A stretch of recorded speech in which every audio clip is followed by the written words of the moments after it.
ఎంత చికెన్ ఇస్తున్నావు? 150 grams per head.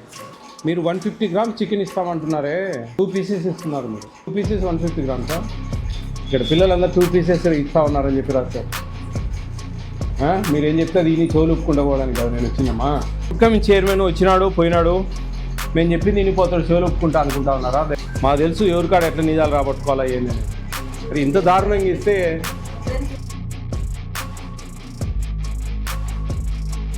మిమ్మల్ని కొట్టేది తిట్టేది ఏం లేదు. మీ నెంబరు మీ వివరాలన్నీ గోప్యంగా పెడతాం, ఏం ప్రాబ్లం లేదు. Strength total strength 600. అవును సార్. ఇప్పుడు టిల్ టుడే ఇప్పుడు 532 ఉన్నారు సార్.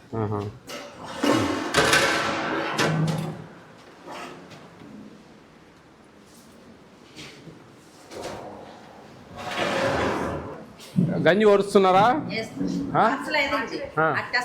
అట్టేసరు. మరి కొంచెం గట్టిగా బియ్యం ఉంది కాదమ్మా, అట్టేసరు వేస్తే కొంచెం బాగా మెత్తగా ఉండాలి కదా. కొంచెం బియ్యం ఉంది కానీ కానీ కానీ ఇది తిరగమాత ఏమంటారు మీరు? తాలింపు పెట్టలేదండి.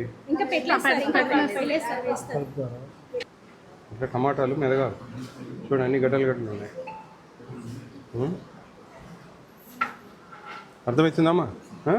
ఈ టమాటాలు కొంచెం మెదగాల, ఇట్లా పెడితే లాభంగా బాగా చెప్పాలమ్మా గుర్తుగా. మీరు ఒకరోజు గైడ్లైన్స్ ఇవ్వండి, ఇటు ఉండాలని. ఇవన్నీ మెదగాల బాగా. ఏమంటారు, మిరపకాయలు టమాటా మెదగాలి, గడ్డలు కనపడతా ఉన్నాయి. బాగా మెదగాలి, మీరు అట్లా పెడితే కుదరదు. 500 మంది సరిపోయిద్దా? ఎన్ని కిలోలు వేస్తారమ్మా? రైస్ ఈ ట్యాగ్ అంతా మీరు స్కాన్ చేస్తున్నారమ్మా? ఈ ట్యాగ్స్ ఏవి కనిపించలేదు, తీసి పెట్టారా పక్కన? అవన్నీ ఒక్కసారి చేస్తేనే అవుతుంది కాబట్టి ఒక్కసారి అన్ని ట్యాగ్స్ తీసుకొని చేసుకోవచ్చు. సరిపోయండి.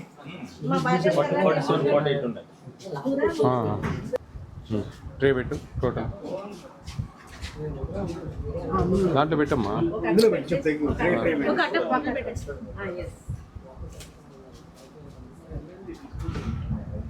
1580 ఉండాలమ్మా exactly. Tray weight 80 grams, 1500 eggs weight. Expire dates అన్ని చూసారండి? అన్నీ ఓకేనా? ఓకే. మ్యానుఫ్యాక్చరింగ్ 11th ఈ నెల 11 90 days 11 ఫిబ్రవరి. కొంచెం రైస్ తినండి, మీరు అర్థమవుతుంది. గట్టిగా ఉంది బియ్యం. అట్టేస్తారు, కొద్దిగా నీళ్ళు పోయాలా, వాళ్ళు సరి కాదు. ఇప్పుడు 10 గ్లాసులకు 12 గ్లాసులు నీళ్ళు పోయాలి, లేకుండా ఉంటే గట్టిగా ఉంది. కడుపు నొప్పి వస్తుంది పిల్లలకు, మళ్ళీ ఇబ్బంది. కొంచెం అది అబ్జర్వ్ చేయండి. ఎంత చికెన్ ఇస్తున్నావు? 150 grams per head. ఆ రోజు స్ట్రెంత్ ఎంత ఉందో చూసి 157.5 grams. 157.5 grams per day 45 grams. ఒక వీక్ క్యాలిక్యులేట్ చేస్తే 7 days 315 grams divided by 2 157.5 grams. 10-20 గ్రాములు అటు ఇటు పడతా ఉంటుంది, అది వేరియేషన్ కాదు. మీరు చెప్పాల్సింది 157.5 grams. ఏ క్యాలిక్యులేషన్ అంటే 45 grams per day, 7 days 315 grams. Intermediate పిల్లలకి అయితే కనుక 50 grams, అది 350 grams. వాళ్ళకు 175 grams ఫర్ ఈచ్ టైం. అది క్యాలిక్యులేషన్. అట్లా చెప్పాలి మీరు అమ్మా.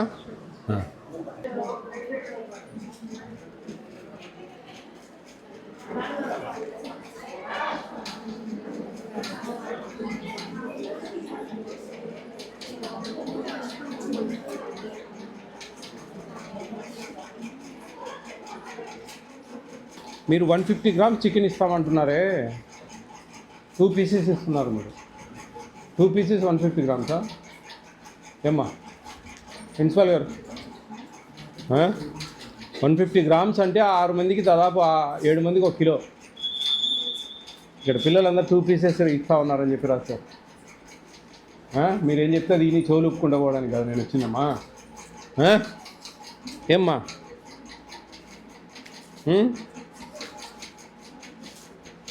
చూడండి, గివింగ్ ఓన్లీ 2 pieces కాదు, 6-7 pieces వస్తాయి 150 grams అంటే. మీరు ఇట్లయితే వీళ్ళకి అసలు 175 grams ఇవ్వాలి. ఇంటర్మీడియట్ పిల్లలు 1600 రూపాయలు డబ్బులు ఇస్తుంది ప్రభుత్వం, 50 grams పర్ డే. ప్రిన్సిపాల్ గారు, అమ్మా madam going on wrong. Only 2 pieces ఇస్తున్నారు చికెన్. 7-8 పీసెస్ వస్తాయి. 6 మందికి 1 కిలో పడుతుంది ఇంటర్మీడియట్ పిల్లలకు. 175 grams. నేను కాదన్నాంలే, డబ్బులు ఫ్లెక్చువేషన్ ఉంటుంది దాంట్లో కొంచెం ఏదన్నా, అంతేగాని మరి 25 గ్రాములు అంటే 50 గ్రాములు వేయడంలే. మీరు మీ మనసాక్షి తెలియాలి.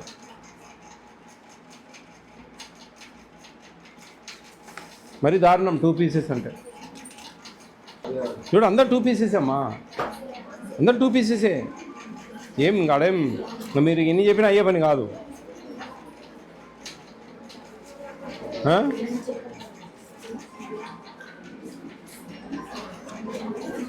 అమ్మా మేమేదో ఫుడ్ కమిటీ చైర్మన్ వచ్చినాడు పోయినాడు, మేము చెప్పింది వినిపోతాడు, చెవులు ఒప్పుకుంటా అనుకుంటా ఉన్నారా దయవుంచి?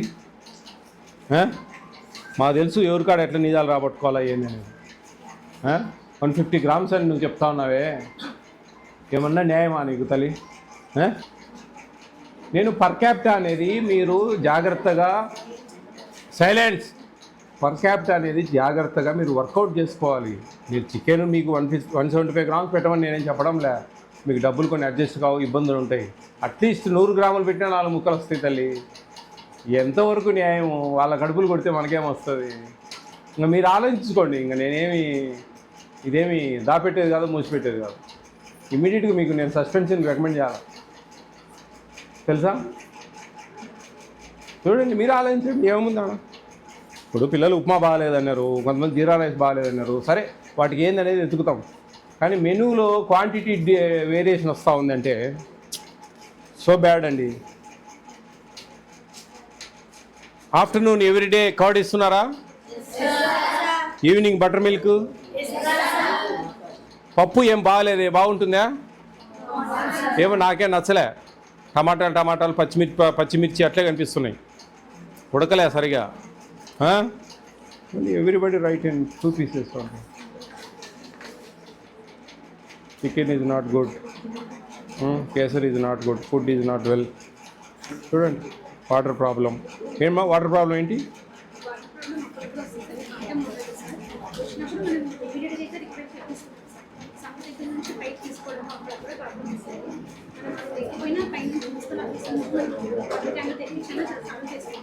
చూడండి అమ్మా, డీసీఓ గారు కదా, చూడండి మొత్తం చికెన్ 2 pieces 175 grams ఇవ్వాలి వీళ్ళు. 175 grams అంటే దాదాపు 7-8 pieces రావాలా. అట్లీస్ట్ 4-5 అన్న పడాలి కదమ్మా. మరి ఇంత దారుణంగా ఇస్తే అంటే ఇంక దీంట్లో రాసిన వాళ్ళందరూ అబద్ధాలు. నేను చూడండి, మీరు ఒక్కరు చెప్పేది నేను నిజం. నేను ఎట్లా నమ్మాలా చెప్పండి? మీరు వచ్చారు చూశారు బాగానే ఉంది, ఏం ఒక రాసింది కాదు ఇది. లేదమ్మా, మీకు మినిమం 5-6 pieces రావాలా.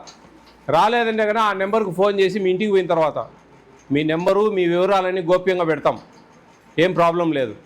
ఇది ఫస్ట్ అండ్ లాస్ట్ వార్నింగ్ లాగా నేను చెప్తా ఉన్నా, అర్థమవుతా ఉందా? ఆ నెంబర్ది ఆ అన్న వాళ్ళ నెంబర్ నా పిఏ ఆయన నెంబర్కు మీరు ఫోన్ చేసి మాట్లాడచ్చు. మీరు ఇంటికి పోయినాక సంక్రాంతి హాలిడేస్కి పోతారు కదా, అంతలోపల మీకు ఇంకొకసారి చికెన్ 2 సార్లు వచ్చింది కదా. ఆ 2 సార్లు ఎట్లా వస్తుందో మంచిగా 5-6 పీసులు వచ్చినాయంటే ఓకే, 2 పీసులు వచ్చినాయంటే నాకు మీరు ఇక్కడ చెప్పాలంటే భయం కదా మీకు కదా. కాబట్టి మీరు నాకు ఫోన్ చేయండి ఆ నెంబర్కు, ఈ ఫలానా ఆస్తులు ఫలాని సార్ వచ్చిపోయారు ఇక్కడికి, మాకు అట్లే 2 పెడతా ఉన్నారు 3 పెడతా ఉన్నారు అని మీరు చెప్పండి, చేసేది చేస్తాను నేను. ఓకేనా? చూడండి అమ్మా, చికెన్ విషయంలో మీరు పిల్లలండి బాగా తినే పిల్లలు, మీరు మంచిగా పెట్టాలా. ఏం మేడం చూడండి, ఎన్ని బాగుండదు, పద్ధతి కాదు ఇది. నేను మళ్ళీ నాకు వీళ్ళ దగ్గర నుంచి ప్రాబ్లం వచ్చిందంటే మేడం చెప్తున్నా, అంతా జేసీ దగ్గరికి పోతుంది, కలెక్టర్ దగ్గరికి పోతుంది ఇష్యూ. నేను ఇప్పుడు ఏదో పోతా ఉన్నా, మీరు దయ ఉంచి అర్థం చేసుకోండి. ఇది ఎవరో దానమో ధర్మమో ఇవ్వడం లేదు మీకు. మీ ఫ్యామిలీ బ్యాక్గ్రౌండ్ను బట్టి ప్రభుత్వం మీకు ఇస్తున్న హక్కు. This is your right. ఈ రాష్ట్ర ప్రభుత్వము మీకు ఇస్తున్న ఒక హక్కు ఇది. అర్థమైందా? మీరు అనుకోకండి మీరు మాకు ఫ్రీగా పెడతా ఉన్నారు, ఏదో ఒకటి తినాలే, గడ్డి పెడతా ఉన్నారు తినాలే ఏదో ఒకటి. నో, ఇది రైట్. అర్థమవుతా ఉందా? మీకు మెనూ ప్రకారము ఏమున్నాయో అవన్నీ క్వాంటిటీ క్వాలిటీ అన్నీ కరెక్ట్గా ఉండాలి. చికెన్ 2 pieces ఇస్తున్నారంటే మీ కడుపులు కొడతానంటే లెక్క. మీకు 175 గ్రామ్స్ ఇవ్వాలా ఒకసారి చికెన్. వారానికి 2 సార్లు పెడితే ఒకసారి 175 గ్రామ్స్ అంటే 10 మందికి 6 మందికి 1 కిలో. అర్థమవుతుందా? ఇవన్నీ జాగ్రత్తగా మీకు అన్నీ సమకూర్చాలి. ఇది విషయం. ఓకే, మీరు అడగండి మీ ప్రిన్సిపాల్ గారిని, మేడం మరి మాకు 2 పీసెస్ ఇస్తున్నారు, మరి తప్పేముందమ్మా, మీ రైటు, మిమ్మల్ని కొట్టేది తిట్టేది ఏం లేదు, మిమ్మల్ని కూతురులాగా చూసుకోవాలి వాళ్ళు. నేనైతే మీ ఇలాంటి వాళ్ళని ఎంతోమందిని కూతురులాగానే చూసుకుంటా. అర్థమవుతుందా? కాబట్టి ఇది మీ రైట్. ఈ రైట్ని ఎవరు కూడా అతిక్రమించేదానికి లేదు. ఒక్క చికెన్ విషయంలో కొంచెం రేట్ ఎక్కువ ఉంటాయి కాబట్టి వాళ్ళు ఇచ్చిన తక్కువ రేటు కోడ్ చేసింది. అప్పుడు ఫ్లెక్చువేషన్ ఉంటుంది కాబట్టి ఒక 20-30 గ్రాములు అటు ఇటు పెట్టాలి. అట్లీస్ట్ 4-5 పీసెస్ అయినా రావాలి. చికెన్ అంటే అందరికి ఇష్టమే కదా. ఎవరైనా తినని వాళ్ళు ఉన్నారా? చేతులు ఎత్తండి. నాన్ వెజ్ తినని వాళ్ళు. మీకు చిన్న ఎగ్జాంపుల్ చెప్తాను. నాకు మామూలుగా కామెంట్స్లో పెడతా ఉంటారు, మీరు అందరికీ చికెన్ మాట్లాడుతూ ఉన్నారు, ఎగ్స్ మాట్లాడుతూ ఉన్నారు, వెజిటేరియన్స్ ఉంటే ఎట్లా అని. నేను 4 ఇయర్స్ నుంచి దాదాపు ఎంత లేదన్నా కానీ ఒక 1000 హాస్టల్ తిరిగింటా, 1000-1500 హాస్టల్. ఎక్కడ కూడా మేము నాన్ వెజ్ తినము అనే వాళ్ళు లేరు ఇంతవరకు. Note this point. ఎందుకంటే మన ట్రెడిషన్ మనం అందరం తింటాం బాగా. నాకు కూడా చికెన్ అంటే బాగా ఇష్టం. పట్టు పడతారా అప్పుడు? మరి మీరు బాగా పెడితే కదా మేడం, 2 ముక్కలు పెడితే ఎట్లా? లేదండి, 4-5 పీసెస్ రావాలి. చూడండి ఎంత కొంచెం కడుపు నిండా ఉంటేనే మనం చదివేది ఎక్కుతుంది, బాగా చదవగలం, ఇష్టంగా కసిగా పోరాడగలం. అట్లా కాకుండా అర్ధాకలితో ఉంటే ఇరిటేషన్ ఉంటుంది. మనసు నచ్చక పడేస్తూ ఉంటారు కొన్నిసార్లు కూర బాగలేక. ఆ రోజంతా కొంచెం చదువు మీద పెట్టలేం మైండ్. ఆకలితో ఉంటే సెట్ కాదు. అందుకు మేము అన్నం గురించి నేను గట్టిగా మాట్లాడుతూ ఉంటాను ఎక్కడికి పోయినా.